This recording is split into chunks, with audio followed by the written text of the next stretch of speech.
Je sais qu'aujourd'hui, tu es entré ici avec le cœur anxieux, préoccupé et plein de problèmes à résoudre. Mais toi, malgré tout, tu choisis de donner du temps au Seigneur. Ça, mes frères, c'est inestimable, tu sais pourquoi? Quand tu décides d'apaiser ton âme, c'est là que Dieu commence à agir en ta faveur. Je vais t'expliquer aujourd'hui, dans le message que Dieu a mis dans mon cœur, que lorsque tu as la faveur de Dieu, tu n'as pas besoin de désespérer, de courir dans tous les sens. Le Seigneur ajoute chaque jour dans ta vie les bénédictions qu'il a pour toi. Amen. Que dit le psaume 23? Que la bonté et la miséricorde m'accompagneront certainement tous les jours de ma vie. Alors les bénédictions vont t'accompagner. Quand tu es aligné avec le cœur du Père, quand Jésus est ton berger, alors oui, rien ne te manquera. Amen, frère. Ce que je remarque, c'est ceci. Ce monde agité. Il essaye de nous mettre de plus en plus la pression, parce que quand on est sous pression, c'est là qu'on consomme le plus. Ici, on fait tourner l'économie, et on suit toutes les modes.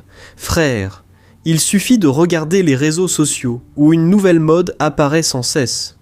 Tu dois faire ce que les autres font. Tu dois mettre cette musique de fond. Tu dois enregistrer et monter de cette façon, sinon ça ne marchera pas. Alors, tout conspire pour que tu aies une âme agitée, frère. J'apprécie l'exemple de David et je veux en parler aujourd'hui, car il illustre clairement la confiance en le Seigneur. Réfléchissez aux tâches du roi d'Israël, frère. Il avait de nombreux problèmes et situations complexes à gérer. Ce n'est pas si simple parce que le roi s'occupait de beaucoup de choses. Bien sûr qu'il avait ses employés, n'est-ce pas? Ceux qui travaillaient pour lui. Mais frère, le cœur d'un roi, ce n'était pas facile. Il devait prendre des décisions de guerre et gérer de nombreuses préoccupations. Dans le psaume 131, c'est le seul avec seulement 3 versets. L'avez-vous déjà lu? Et David commence en disant ceci. « J'ai cherché à ne pas m'impliquer dans des choses trop grandes pour moi, des choses qui dépassent ma compréhension. Au contraire, j'ai décidé d'apaiser et de calmer mon âme, comme un enfant qui ne pleure plus pour le lait de sa mère. » Il conclut. « Mon âme est vraiment comme un enfant sevré, je me repose dans le Seigneur. » Il conclut ce psaume. « Israël, mets ton espérance en Dieu et repose-toi en lui. » Frère, c'est un exemple pour nous. Parce que, même avec toutes les tâches à accomplir, que tu sois femme au foyer, entrepreneur ou simple employé, et tu dois aussi subvenir aux besoins de ta famille, tu sais, tu as aussi beaucoup de choses qui vont occuper ton esprit. Si tu n'apprends pas à te reposer et à apaiser ton âme, tu n'auras ni paix ni vraie joie. J'ai souvent fait cette prière récemment, tu sais. Je demande à Dieu d'apaiser mon âme. Je veux entendre ce que Dieu a à me dire, tu sais. Quand j'apporte un message ici pour vous, je demande beaucoup la direction de Dieu. Parce que je sais à quel point une parole juste apaise le cœur, une parole douce, une parole qui vient du cœur de Dieu. Elle change la perspective de notre vie. Écoute, je sais qu'il y a des personnes ici qui m'écoutent. C'est comme si tu étais tellement anxieux que tu n'arrives pas à voir de solution. Parfois, elle est là, tout près ou même chez toi, sans que tu t'en rendes compte. Nous sommes la génération de Marthe. Tu te souviens de Marthe, frère Jésus, quand il est allé chez Marthe et Marie? Marthe s'est occupée des choses. Casa, monte de coisa para resolver. Et Marie est simplement restée au pied du Seigneur, apprenant avec lui, écoutant ses enseignements. Frère Jésus. Il se tourne vers Marthe et dit « Marthe, Marthe, tu t'inquiètes et tu te préoccupes de tant de choses, alors qu'une seule est importante. Et Marie, ta sœur, a choisi la meilleure part, et cette part ne lui sera pas enlevée, frère. Je vois là que Marthe, elle était préoccupée par tant de choses. Elle ne s'est pas souciée du plus. Importante, a presença de Jesus. À cet endroit. Et alors, fallait-il vraiment qu'une tragédie arrive chez elle pour qu'elle valorise vraiment la présence de Jésus?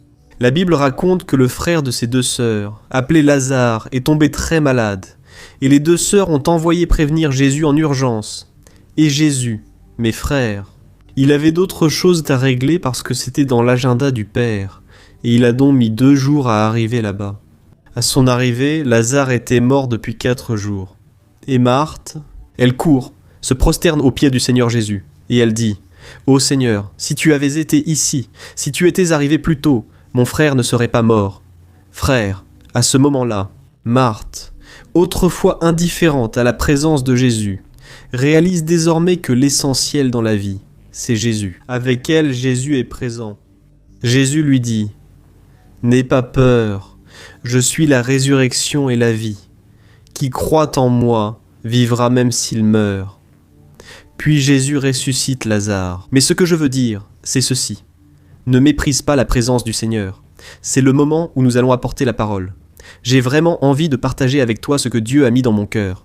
Tu vas être bouleversé. Et, à la fin, nous allons prier en demandant la paix, en demandant que la présence de Jésus puisse inonder ton cœur et par conséquent atteindre ta famille. Amen. Gloire à Dieu. Si tu es nouveau ici, je veux te souhaiter la bienvenue. Et je veux te demander de t'abonner à ma chaîne, parce que je veux que tu fasses partie de ma liste de prières. Active aussi la cloche pour ne rien rater des prochaines vidéos, d'accord?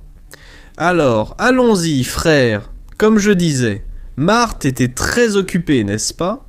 Et très souvent, on pense que notre vie avec Dieu est aussi une liste pleine de tâches. Tu dois prier, tu dois lire la Bible, tu dois organiser des réunions, des rencontres, n'est-ce pas? Avec les gens chez toi pour chercher Dieu. Et il semble que tu n'en fais jamais assez, que tu ne fais jamais vraiment ce qui plaît au cœur de Dieu. Et qu'est-ce qui se passe? Tu t'épuises, tu te frustres, et tu te demandes, Dieu, pourquoi rien ne change ni n'avance dans ma vie? Frères, je vais vous dire ce que Dieu m'a révélé. C'est profond. Quand nous lisons l'évangile de Jean, chapitre 5, on remarque quelque chose de très intéressant que je veux t'enseigner ici. Aujourd'hui, la Bible raconte que Jésus venait de guérir un homme qui était paralysé depuis 38 ans.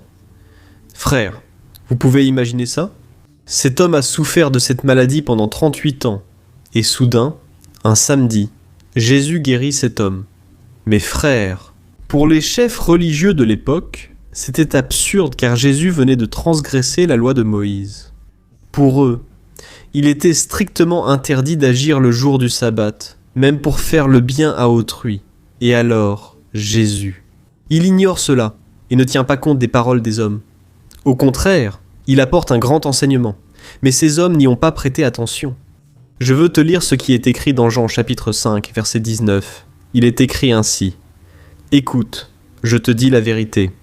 Le Fils ne peut rien faire de lui-même. Il fait seulement ce qu'il voit faire au Père. Ce que le Père fait, le Fils le fait aussi. » Amen. Frères, réfléchissez un instant avec moi à cela. Jésus, le Fils de Dieu, celui qui a tout le pouvoir de l'univers entre ses mains, celui par qui toutes choses ont été créées. D'accord. Et Jésus est donc en train de dire aux chefs religieux.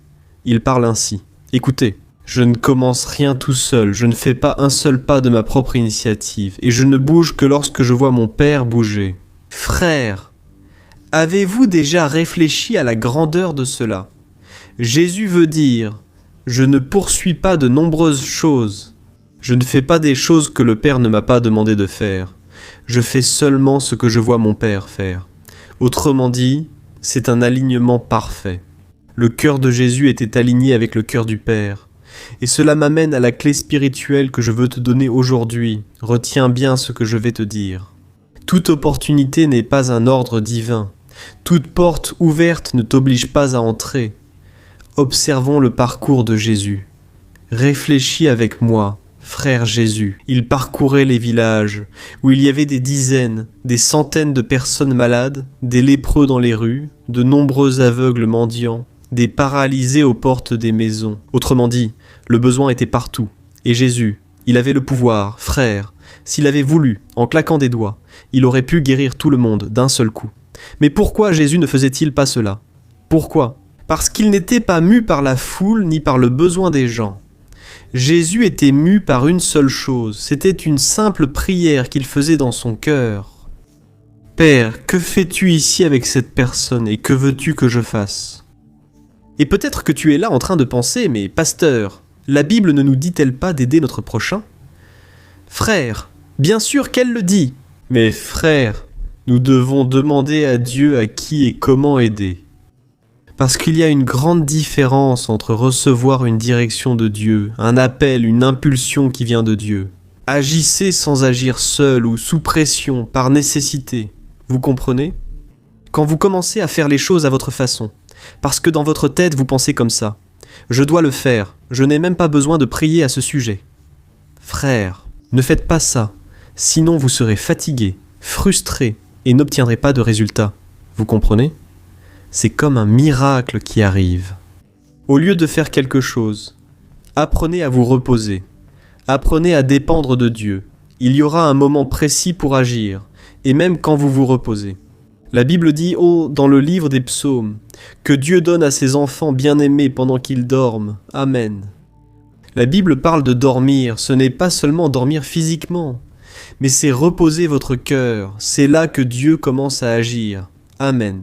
Alors, garde cette première leçon dans ta vie. Tu ne dois pas ouvrir toutes les portes, toutes les opportunités ne viennent pas forcément de Dieu pour toi. Tu devras être guidé par le Saint-Esprit et je vais en parler dans un instant, d'accord ? Il y a une histoire, mes frères, qui est très intéressante, c'est celle du prophète Samuel. Je ne sais pas si tu le connais, si tu en as déjà entendu parler, mais la Bible raconte que Samuel était l'un des plus grands prophètes d'Israël. Et il écoutait Dieu depuis son enfance, c'était un homme proche du Seigneur.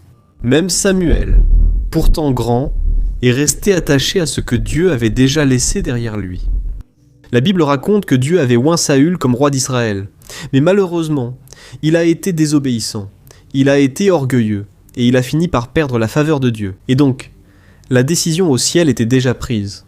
Le cycle de l'Église, alors il en fait partie dans la nôtre. Premièrement, vous pouvez regarder Spielberg. Sim, aqui na terra, Samuel ficou lamentando por ele. Une pièce. Samuel croit que le premier père épéiste. Versículo 1 está escrito assim, ó. O Senhor disse a Samuel, até quando você vai se entristecer por causa de Saul? Je vous salue, Père d'Israël. Prends une corne d'huile, rends-toi à Bethléem et rencontre Jessé, car j'ai choisi un de ses fils comme roi. Amen. Attention, frère. Samuel, paralysé par le passé, pleurait une porte déjà fermée par Dieu. En réalité, Dieu était déjà en train d'inaugurer l'avenir d'Israël, c'est-à-dire que la nuée de la gloire de Dieu s'était déjà déplacée, et même le prophète Samuel ne s'en était pas rendu compte. Ici, nous voyons que, quel que soit le temps passé avec Dieu ou vos connaissances bibliques, cela importe peu. Même si vous avez déjà beaucoup prié, aujourd'hui écoutez la voix du Seigneur. Amen. Certaines personnes pleurent une relation ou un projet que Dieu a déjà ôté de leur vie, ou un rêve disparu. Et Dieu, dans son amour, nous demande aujourd'hui, jusqu'à quand vas-tu pleurer ? C'est pourquoi je connais déjà autre chose, je suis déjà ailleurs. Viens avec moi, mon fils, ma fille. Alléluia, frères et sœurs. Je me rappelle très bien quand Dieu m'a dit cela. Je pleurais car je voulais retourner avec mon ex-petite amie. Je voulais que cette jeune femme se convertisse, parce que maintenant j'étais sur les chemins du Seigneur. Mes frères et sœurs, un jour Dieu m'a dit « Mon fils, arrête de pleurer pour cette jeune femme. J'aime essayer de nouvelles choses et souhaite apporter de la nouveauté dans ta vie. » Et aujourd'hui, frères et sœurs, je suis marié avec Thaïs. Nous sommes parents de 2 beaux enfants, des frères bénis. Dieu m'a donné bien plus que ce que j'ai demandé. Mais pour cela, j'ai dû aligner mon cœur avec le cœur de Dieu. Tu comprends ? Et c'est la 2e clé spirituelle. Comprends que le rythme du ciel est différent du tien. Oh mes frères, le ciel bouge, Dieu agit, et le vois-tu ? Revenons à l'exemple de Samuel.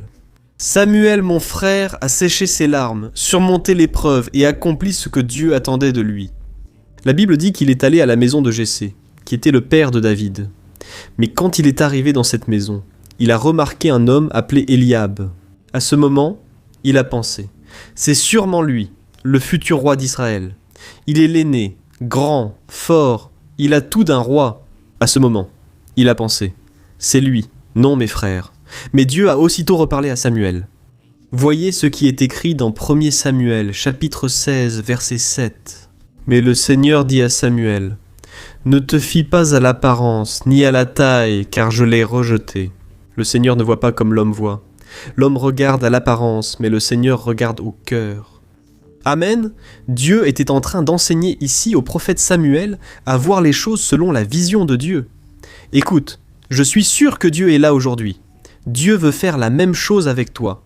Peu importe comment tu as géré la situation aujourd'hui, Dieu veut désormais que tu vois avec une vision spirituelle. Amen. Peu importe si tout est à l'envers. Commence à prier, commence à demander à Dieu qu'il te montre le bon chemin à suivre. De même que Dieu a guidé Samuel pour choisir le roi, il te donnera aussi sagesse et discernement. Les personnes autour de toi peuvent dire de ne pas prendre ce chemin, de ne pas faire ceci, de ne pas faire cela. Mais si Dieu touche ton cœur, vas-y et fais-le. Et Dieu promet, il mettra sa main, il va t'honorer. Amen. Alors, frère, Samuel se tourne vers Jessé et demande « Y a-t-il encore quelqu'un ? Car Dieu m'a dit que ce n'est aucun de ceux-là. » Jessé a alors fait venir son autre fils, David. Jessé n'avait même pas jugé David assez important pour l'appeler. Il gardait les brebis dans les champs, accomplissant la tâche la moins reconnue de la famille. Il était oublié de tout le monde. Mais c'est cet homme que Dieu a oint, que Dieu a choisi et que Dieu a appelé. Dieu a tout fait pour qu'il devienne un jour roi d'Israël. Et ici, frère, j'apprends la dernière leçon. Quand on se connecte au cœur de Dieu et comprend ce qu'il veut nous enseigner, on apprend à reposer notre cœur en lui. La faveur de Dieu nous accompagne. Alléluia, frère. David n'a pas eu à forcer ni à frapper chez le prophète pour demander une opportunité. Il n'a pas lancé de campagne pour devenir roi, rien de tout cela. Il était simplement au bon endroit, surtout avec le bon cœur. Dieu a vu le cœur de ce jeune homme. Certains ici m'écoutent, sans être reconnus chez eux, ni à l'église. Dieu dit, « J'ai vu, je vois ton cœur, ma fille, mon fils. Continue simplement à marcher sur mon chemin. Continue à m'obéir et au moment voulu, j'ouvrirai les portes dans ta vie. » Alléluia, frères et sœurs. Avant de prier, demandons-nous, « Seigneur, où vas-tu? Où va ta nuée de gloire? » Parce que je ne veux pas rester une seconde de plus là où tu n'es pas, Seigneur. Amen, alléluia, frères et sœurs. Arrêtons de vouloir tout contrôler, laissons Jésus guider nos vies, aujourd'hui. Arrête de te battre pour ce qui est terminé. Arrête de demander quelque chose que Dieu a déjà confirmé qu'il ne fera plus. Si Dieu t'a déjà parlé, crois simplement. Fais confiance à l'amour du Père, gloire à Dieu. Alors laisse ici ton commentaire. Si Dieu t'a parlé, écris pour motiver les gens à écouter ce message. Je veux maintenant prier pour toi. C'est un moment aussi important que la parole. Car c'est le moment où le Saint-Esprit se manifeste d'une manière profonde. À la fin de la prière, envoie ce message sur WhatsApp au plus de personnes possible. Beaucoup sont anxieux ou dépressifs, et je crois que la parole de Dieu peut transformer leur vie. Le Seigneur va t'utiliser, sois-en sûr.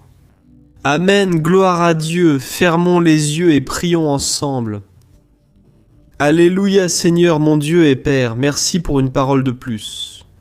Ô Dieu, comme ta parole nous parle, Père, comme il est bon d'entendre ta voix.